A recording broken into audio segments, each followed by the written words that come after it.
चौथी ढेरी। एक राजा बहुत दिनों से पुत्र की प्राप्ति के लिए आशा लगाए बैठा था, लेकिन पुत्र नहीं हुआ। उसके सलाहकारों ने तांत्रिकों से सहयोग लेने को कहा। सुझाव मिला कि किसी बच्चे की बलि दे दी जाए तो पुत्र प्राप्ति हो जाएगी। राजा ने राज्य में ढिंडोरा पिटवा दिया कि जो अपना बच्चा देगा उसे बहुत सारा धन दिया जाएगा।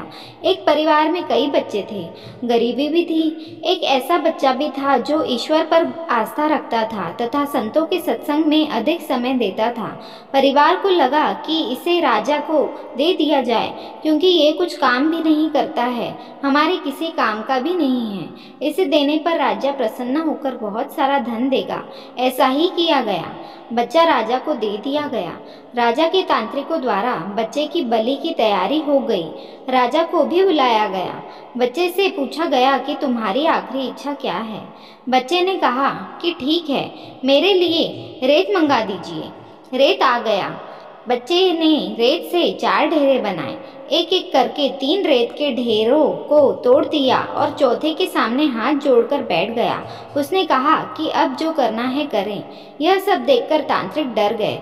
उन्होंने पूछा कि ये तुमने क्या किया है, पहले यह बताओ।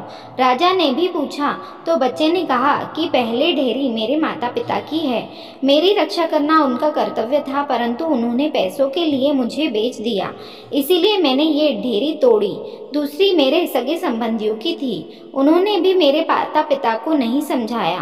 तीसरी आपकी है राजा, क्योंकि राज्य की प्रजा की रक्षा करना राजा का ही धर्म होता है, परंतु राजा ही मेरी बलि देना चाह रहा है, तो ये ढेरी भी मैंने तोड़ दी।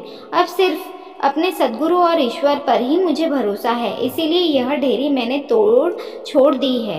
राजा ने सोचा कि पता नहीं बच्चे की बलि देने के पश्चात भी पुत्र प्राप्त हो या ना हो, तो क्यों ना इस बच्चे को ही अपना पुत्र बना ले।